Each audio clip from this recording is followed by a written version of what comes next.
So what I'm going to do is I'm going to begin to catch up on some of the maintenance on this Jeep that has been neglected. So 200,000 miles, I had this thing checked out at a shop the other day for those wheel bearings. Remember I was telling you that I thought it had maybe a bad wheel bearing or maybe two bad wheel bearings. It has a roaring noise coming from the front.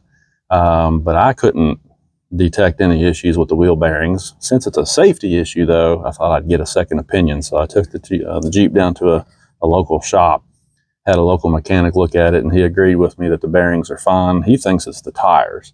So these front two tires are Cooper Endeavor, I think is what they're called. And anyway, they're just kind of cupped and chopping and worn funny on the inside. So indicates that the alignment is probably bad on the Jeep. So anyway, I got lucky there because when I get to phase 3 of this little project, the tires are something that I was going to replace anyway. So the roaring noise I'll just have to deal with. At least I know there's no mechanical issues with this Jeep whatsoever. So with that being said, I'm pretty impressed that at this mileage, you know, with 200K on the clock, that there's no mechanical issues with this thing whatsoever. I mean, the suspension has no clunking, no knocking, no noises in it. You know, usually these struts like this will get worn out at this mileage, but these seem super tight.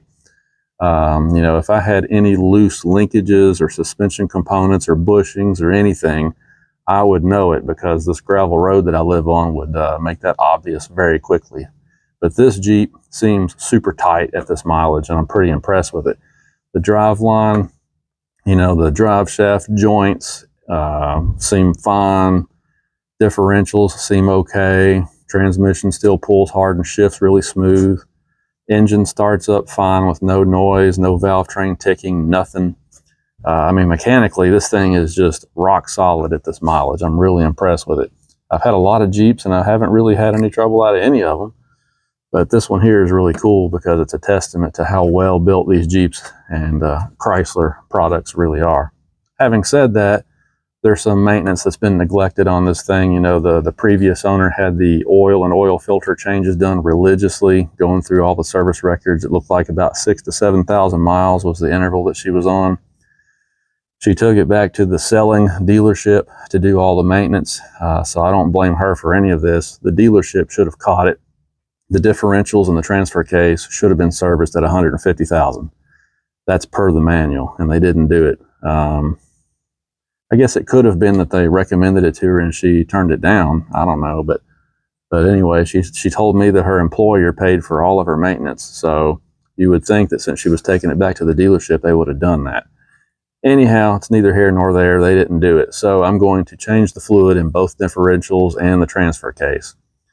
The other thing is the transmission. Now, Chrysler will tell you that the transmission on these doesn't need any maintenance. It's lifetime fluid. Now, you and I both know that's bull crap. And if you look at what the documentation says from the manufacturer of these transmissions, ZF will tell you that you are supposed to have a periodic maintenance schedule on these transmissions. So anyway, 200K on the clock, it's way overdue. If I had bought the Jeep new, I would have done that a long time ago. I would have probably done it twice by now, but anyway, it is what it is. So I'm going to knock out the transmission as well.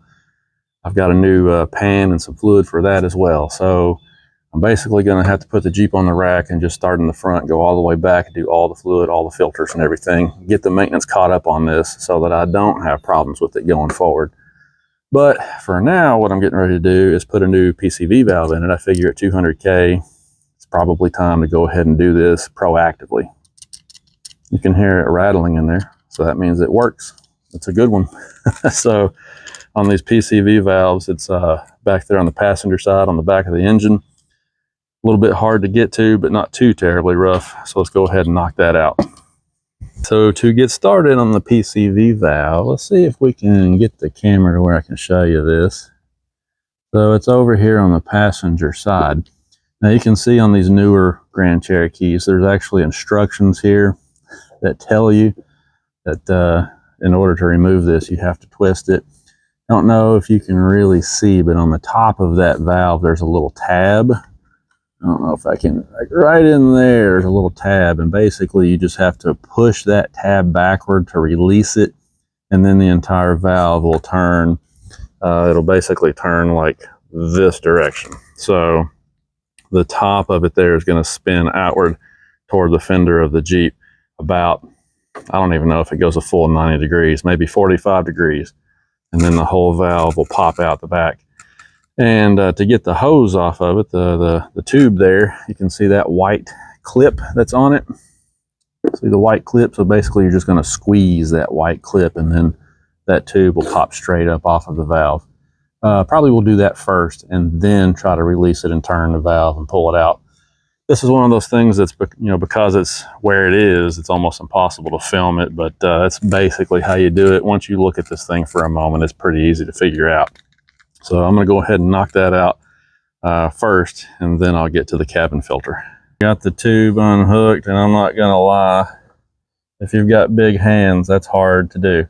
But basically, you just got to press that white tab in and push up on that tube to get it to come off of the PCV valve. And again, I apologize. Where this thing is located, it's really hard to film. But if you got big hands, that's going to be a little bit difficult to do. I was able to do it by using a long screwdriver, like a big, long Craftsman screwdriver, to hold that white tab in. And then I put a crowbar back in there and gently lift it up on the tube, because it's just too hard to get both hands in there, you know. So by using the tools, I was able to hold the tab in from back here, standing out here, while I lifted up on it. Now, obviously, if you do it that way, you want to be very careful with the crowbar. You don't want to rupture anything, tear up any lines or hoses or anything. You got to be careful. But that was about the only way I could get that off of there. Now I can twist the PCV valve and pull it out and replace it. So I got the old PCV valve out, and it rattles also. So it's actually still good at 200K. But hey, I got a new one, so we're going to go ahead and replace it anyway. So just FYI, since I wasn't able to really show you this because of where it's at, I can't really film it that well. When this thing is in the back of the engine, it's like this, right? And what you're going to do is you're going to turn it about like that, and then it'll pop out backwards. Now you can see I broke the tab off the top, so that sucked. I'm glad I was able to go ahead and get that out. And now I'm just going to put the new one in. Same way, you're going to turn it about like that, push it in, and then lock it is what you're going to do. So enough of the PCV valve. Let me knock this out, and then we'll move on to the air filter, the cabin air filter. All right, I'm glad I got that job done. I'm going to be honest with you, putting the new valve back in was a little bit more difficult than pulling the old one out. For one thing, the tube gets in the way, so I had to lift the tube up here and like tie it off, you know, get it out of my way. But then when you pop that new PCV in there and try to twist it to lock it into place, it takes quite a bit of force. And I did put just a light little layer of oil around the O-ring too, but it was still tough. So again, if you got big hands, good luck. I was able to do it, but it took me probably 20 minutes to get it. So now we can move on to the cabin air filter, and let me show you what I'm doing for that. In the past, I've always just bought standard issue paper cabin filters, right? Like everybody else. But the thing that annoys me about the paper cabin air filters is that usually the slot you have to slide them into is kind of tight, and you end up mangling the filter trying to get it in there, and then it doesn't seal off very well. So this time I'm going to try one of these K&N cabin filters. So the nice thing about the K&Ns is that they have a more rigid frame on the outside of the filter. So it's not going to like flex and contort and get all messed up as you're trying to slide it into the slot. You know, this thing should fill up the slot completely, seal off better. And obviously it's a lifetime filter. So you just take it out periodically and clean it and put it back in. Now, normally I would never use a K&N filter on the engine. So for the engine air filter, I don't recommend these. I don't like them because they let too much contaminant through. But for your cabin air filter on your HVAC system, it's not as much of a big deal. the benefits here are going to outweigh the drawbacks in my opinion. So let's go ahead and get this knocked out. There's no telling how long it's been since the cabin filter was replaced on this Jeep. The service records indicated that it was done at like 120,000 miles, I think, something like that. And that was 80,000 miles ago. So it's definitely probably overdue. Now it's a little bit flexible, see? So you can, let me get it out of the packaging here. But you can, you know, twist it a little bit, you know, if you need to do that, to maneuver it into position. See, it's a little bit flexible, but it's more rigid because the outside of this thing is like a rubber material. So it's more rigid than your standard issue paper filters, is what I was trying to get to. So anyway, let's go inside the Jeep and we'll get this knocked out. So let's drop the glove box here. Take the stuff out of the glove box. Should have a couple of tabs here to squeeze.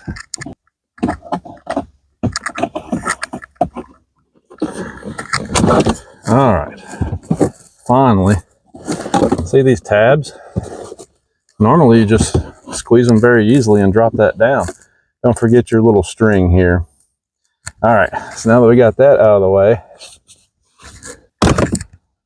gosh, wow, this is so difficult.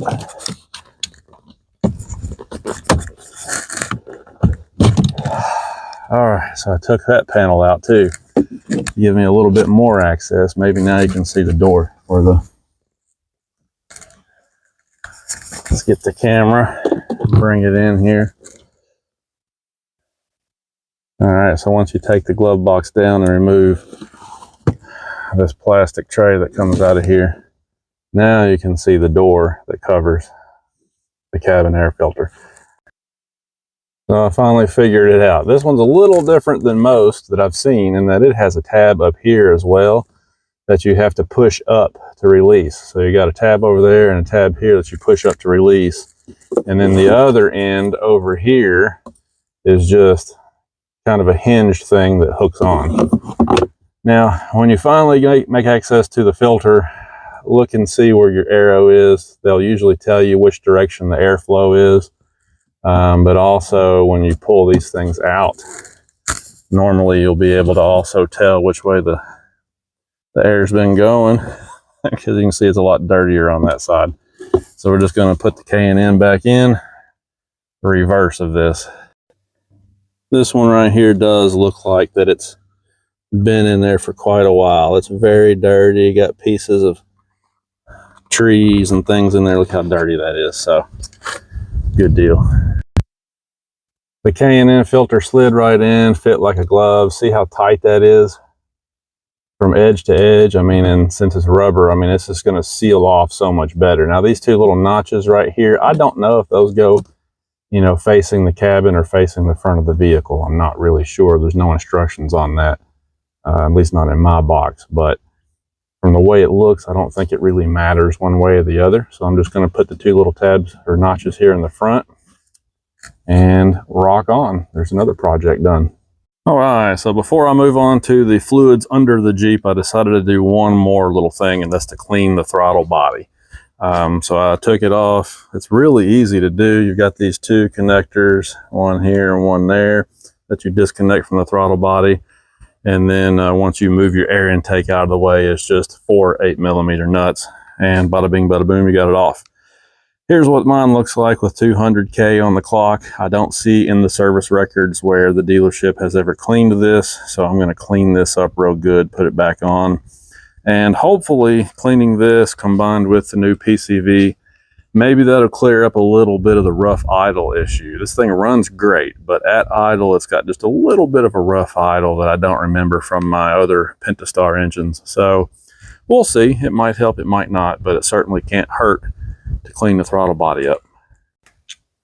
All right, so what I used to do that, I had a can of this CRC intake valve and turbo cleaner laying around. I figured that would do a pretty good job on this butterfly in here. I mean, the front of it looks pretty good. The back still got a little bit in there. It's hard to get out, but It's better than it was. Let's put it back together.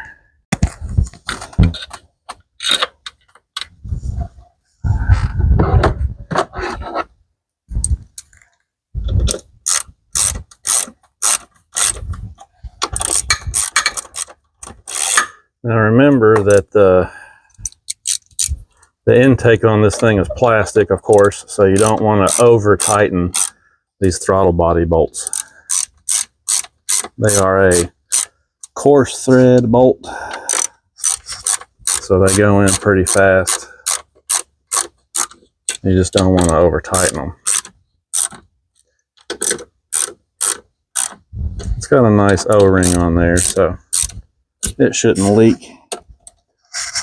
You can feel them when they get to their stop, so I'm not going to go any more than that. Good deal. Now we can hook it back up. This one goes in here. Snap that red clip in, and then this one actually goes on the sensor in the intake track. So I got to find it and put it back in here. And I'll tell you what, man, this thing right here is a massive conglomeration that's just ridiculous. There's no sense in this thing being this big and bulky, but it is. Just line everything up.